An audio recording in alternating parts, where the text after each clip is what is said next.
Saudara yang diberkati oleh Tuhan, pada pagi hari ini kita memperingati hari turunnya Roh Kudus atau yang biasa kita kenal dengan hari Pentakosta. Saudara yang diberkati oleh Tuhan, Kisah Para Rasul 2 ayat yang pertama hingga ayat yang ke-13, firman Tuhan yang akan kita bahas pada pagi hari ini. Tetapi saya akan membacakan ayat yang ke-12 dan ayat yang ke-13 yang mengatakan demikian. Mereka semuanya tercengang-cengang dan sangat termangu-mangu sambil berkata seorang kepada yang lain, "Apakah artinya ini?" Tetapi orang lain menyindir, "Mereka sedang mabuk oleh anggur manis." Nah, saudara yang berkati oleh Tuhan, sebelum Tuhan Yesus terangkat ke surga, Dia menjanjikan penolong yang lain, ya, bagi ke-12 rasul, atau Dia menjanjikan Roh Kudus akan dicurahkan kepada ke-12 rasul. Nah, saudara kan berkati oleh Tuhan, di dalam masa penantian mereka dari Roh Kudus dijanjikan sampai hari di mana Roh Kudus itu dicurahkan di tengah-tengah kehidupan mereka, ada dua waktu atau ada dua masa, ya. Yang pertama, masa yang saya sebut dengan masa penantian, saudaraku, ya. Dan yang kedua, masa yang saya sebut dengan masa pencurahan Roh Kudus di dalam kehidupan mereka. Nah, saudaraku yang berkati oleh Tuhan, di dalam kedua masa ini kita akan melihat bagaimana keadaan rasul-rasul atau orang-orang yang percaya yang ada pada waktu itu.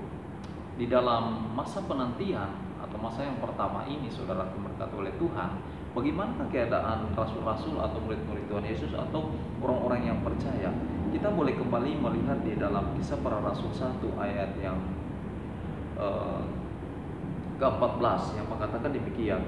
Mereka semua bertekun dengan sehati dalam doa bersama-sama dengan beberapa perempuan serta Maria ibu Yesus dan dengan saudara-saudara Yesus. Nah, saudara yang berkati oleh Tuhan, kita perhatikan baik-baik. Dikatakan begini, mereka semua bertekun dengan sehati dalam doa bersama-sama. Mereka semua bertekun dalam sehati, saudaraku, dalam doa bersama-sama. Nah, saudara berkati oleh Tuhan, ini yang sangat penting kita pelajari, dan kita akan mengambil contoh, dan kita harus menjadikan ini akan selalu ada di dalam kehidupan saudara dan saya. Dikatakan di dalam waktu penantian yang saya sebut dengan waktu penantian ini, saudaraku, keadaan mereka itu selalu bertekun, saudara. Mereka itu sehati sepikir, saudara. Mereka itu selalu ada di dalam doa bersama-sama. Saya boleh mengambil satu kesimpulan, berarti mereka di dalam penantiannya atau mereka di dalam waktu penantian ini, mereka selalu bersama-sama. Mereka selalu bersekutu. Mereka selalu sehati sepikir. Nah, saudaraku berkati oleh Tuhan, ini yang mereka lakukan di dalam mereka melewati masa penantian atau waktu penantian keturunan Roh Kudus itu dalam hidup mereka. Yang kedua, saudaraku yang berkati oleh Tuhan, waktu kecurahan Roh Kudus atau waktu pencurahan Roh Kudus atau waktu Roh Kudus itu turun atas kehidupan orang-orang yang percaya atau rasul-rasul atau murid-murid Tuhan Yesus pada waktu itu. Kita melihat waktu yang kedua ini, bagaimana keadaan mereka, saudara. Kita melihat di dalam Kisah Para Rasul yang kedua ayat yang pertama, dikatakan demikian. Saudara perhatikan baik-baik. Ketika tiba hari Pentakosta atau hari turunnya Roh Kudus atau Roh Kudus itu dicurahkan, saudaraku, semua orang percaya, ya, semua orang percaya berkumpul di satu tempat, ya. Ketika hari Pentakosta, hari turunnya Roh Kudus itu tiba, saudaraku, semua orang percaya itu berkumpul di satu tempat. Artinya, saudaraku berkati oleh Tuhan, pada waktu penantian, masa penantian turunnya Roh Kudus, mereka tetap bersama-sama, mereka tetap bersekutu, saudaraku, sampai pada waktu Roh Kudus yang dijanjikan itu turun atas kehidupan mereka. Mereka tetap bersama-sama, mereka tetap berkumpul di satu tempat, mereka tetap bersekutu. Ini yang sangat penting, saudara. Berarti kita mengambil satu kesimpulan. Roh Kudus turun atas kehidupan mereka karena mereka tetap bersekutu bersama-sama di dalam Tuhan, saudara. Pertanyaannya, saudara, bagaimana dengan kehidupan saudara dan saat ini? Mungkin kita tidak lagi menantikan Roh Kudus tercurah atas hidup kita, karena Roh Kudus telah dicurahkan di dalam kehidupan kita. Tetapi kita sedang menantikan bagi kedatangan Tuhan Yesus yang kedua kali. Mungkin saudara berpikir dan berkata di dalam pikiran saudara atau di dalam hati saudara, kapan Tuhan Yesus mau datang? Saudara, kalau kita boleh melihat hari-hari ini, hari-hari yang begitu sulit, ini adalah permulaan tanda-tanda kedatangan Yesus Kristus yang kedua kali di dalam dunia ini.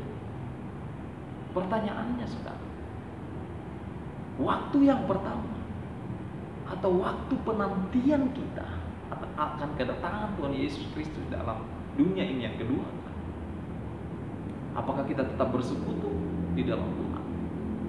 Apakah kita masih tetap bersama-sama sehat sepikir di dalam doa? Ataukah kita telah meninggalkan Tuhan? Ataukah kita telah bosan dengan penantian-penantian ini? Saudaraku berkata oleh Tuhan, saudara dan saya bisa dipenuhi dengan Roh Kudus, atau Roh Kudus bisa tinggal di dalam kehidupan saudara dan saya ketika kita tidak pernah melupakan kita tetap berada di dalam persekutuan dengan Tuhan. Ketika kita selalu rindu bersekutu dengan Tuhan, ketika kita ada bersama-sama dengan Tuhan, bersekutu, mencintai, mengasihi Tuhan, bahkan Roh Kudus akan selalu ada di dalam kehidupan saudara dan saya. Orang-orang yang merindukan persekutuan dengan Tuhan, Roh Kudus tidak akan pernah meninggalkan kehidupan. Makanya jangan heran saudara memberkati oleh Tuhan, ketika kita melihat orang sangat rajin beribadah, merindukan persekutuan, merindukan pelayanan, melakukan pelayanan kepada Tuhan tanpa harus hitung-hitungan, saudara. Membantu orang lain, memberi kepada orang lain tanpa harus menceritakan, tanpa harus memperhitungkan. Dia akan tetap berada di dalam posisi yang diberkati oleh Tuhan walaupun sesulit apapun kehidupan ini, saudara.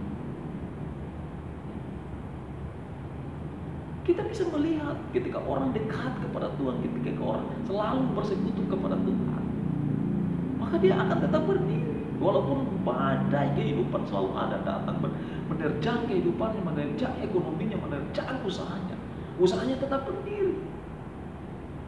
Bahkan orang-orang di sekitarnya akan tercengang melihat, wow, kok bisa? Dia usahanya tetap berdiri, dia usahanya tetap ada, dia usahanya tetap jalan. Kita tak perlu bertanya-tanya. Karena mengapa? Karena memang dia selalu hidup bersekutu bersama dengan Tuhan. Roh Kudus akan selalu ada menuntun hidupnya, menuntun pemikirannya, sehingga dia mempunyai ide-ide yang cemerlang untuk tetap mempertahankan usaha dan pekerjaan. Saudara berkata oleh Tuhan, jangan heran kalau kita bisa melihat ada orang di tengah-tengah kesulitan kehidupan, di tengah-tengah usahanya dia dipromosikan. Sedangkan banyak orang yang harus di PHK, dia dipromosikan. Kenapa? Karena dia hidup rukun, dia hidup bersekutu bersama dengan Tuhan. Orang lain akan heran, kok bisa dia dipromosikan, sedangkan orang lain banyak yang di PHK, saudara. Karena mengapa? Karena memang dia hidup bersekutu bersama dengan Tuhan. Roh Kudus akan selalu ada di dalam kehidupannya, menuntun dia, sehingga dia memperoleh ide-ide yang baik untuk mengembangkan usaha, untuk mengembangkan perusahaannya, sehingga dia tetap eksis, dia tetap dipakai, dia tetap dipromosikan di tengah-tengah perusahaan yang dia pegang. Saudara itu berkata Tuhan, untuk itu milikilah persekutuan dengan Tuhan, saudara.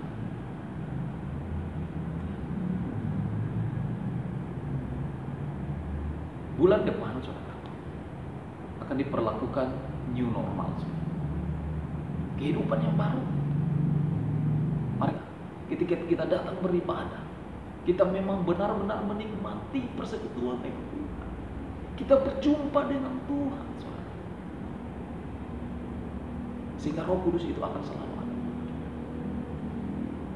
Ketika kita benar-benar memiliki persekutuan dengan Tuhan, rindu kepada Tuhan, saudara, maka kita akan mencintai Tuhan. Ketika kita telah mencintai Tuhan, apapun yang Tuhan mau dalam hidup kita, maka kita akan lakukan, kita akan laksanakan, saudara. Karena kenapa? Karena kita mengasihi Dia, karena kita mencintai Dia. Sebagaimana, saudara, ketika kita mengasihi seseorang, ketika kita mencintai seseorang, apapun yang Dia katakan, apapun yang Dia inginkan kita lakukan, saudara, maka kita akan lakukan. Ya. Ketika Dia bilang, saya mau makan gado-gado yang ada di daerah Bekasi sana, walaupun besar ini, saudaraku, jauh dari Bekasi sana, maka kita akan pergi membelinya untuk Dia. Karena kenapa? Karena kita mencintai Dia, karena kita mengasihi Dia. Demikian pun di dalam kehidupan kita, ketika kita telah memiliki persekutuan dengan Tuhan, kita mencintai Tuhan, kita mengasihi Tuhan, maka apa yang dikehendaki Tuhan, kita akan mencintai. Apa yang tidak disukai oleh Tuhan, kita pun tidak akan menyukai, saudara. Milikilah persekutuan dengan Tuhan, karena syarat agar supaya Roh Kudus itu turun di dalam kehidupan saudara dan saya selalu ada, tidak meninggalkan kita, maka kita harus memiliki persekutuan dengan Tuhan di dalam kehidupan kita setiap hari. Maka saudara, kita akan melihat kita orang yang biasa-biasa saja akan menjadi luar biasa. Kita orang yang tidak terlalu pintar, tetapi kita akan tetap dipromosikan. Usaha kita mungkin tidak terlalu besar, usaha kita mungkin kecil-kecilan, tetapi usaha kita tetap akan bertahan karena kita memiliki persekutuan dengan Tuhan. Karena ada Roh Kudus yang akan selalu menuntun, menghibur kita, menguatkan kita untuk kita tetap ada, berdiri tegak di tengah badai kehidupan. Selamat pagi, selamat hari Pentakosta. Tuhan Yesus memberkati kita saat ini sampai selama-lamanya. Haleluya. Amin.